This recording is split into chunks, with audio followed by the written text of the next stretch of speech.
কথা বলেন, আপনারা যখন কথা বলেন আমি শুনি। একটু ব্ল্যাক মানি 2 আসতেছে কি? আগে আপনারা ব্ল্যাক মানি দেখুন, তারপরে আপনারা ডিসিশন নিন ব্ল্যাক মানি 2 আসবে কিনা। আর বাদ বাকি তো বঙ্গ ডিসিশন নেবে কিংবা ডিরেক্টর ডিসিশন নেবে ব্ল্যাক মানি 2 আসবে কিনা।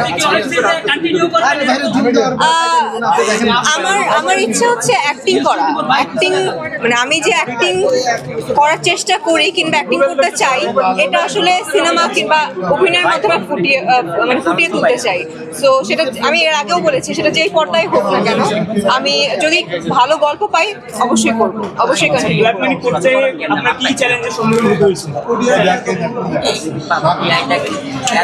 কোনো চ্যালেঞ্জের সম্মুখীন হতে হয়নি, কারণ খুবই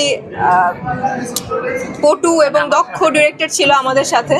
সো কোনো চ্যালেঞ্জিং সিচুয়েশন ফেস করতে হয়নি। একদম শেষ প্রশ্ন করি, সেটা তো আমরা কানাঘুষা শুনছি, শাকিব খানের তাণ্ডবে আপনাকে দেখানো যায়? না, এই ব্যাপারে আমি কিছু বলতে চাই না। এই ব্যাপারে আমি নিজেও জানি না, কারোর সাথে কথা হয়নি, এটা কারোর সাথে কথা হয়নি। সো এই ব্যাপারে আমি কিছু জানি না। পরিচালক হিসেবে রায়হান রাফি থাকলে পূজা কতটা কমফোর্ট ফিল করে কাজ করতে? কোনটা? না দেখুন, উনি হচ্ছেন আমার ফার্স্ট ডিরেক্টর এবং তার মাধ্যমেই আমার পথ চলা। যদিও মানে রাজ চক্রবর্তীর সাথে ফার্স্টে কাজ হয়ে গেছে, বাট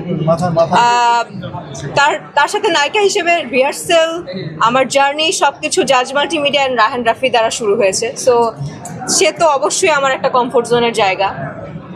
আর ভালো লাগে আসলে প্রথম ডিরেক্টরের হিরোইন আমি আসলে কাজ করতে খুব স্বাচ্ছন্দ্য বোধ করি।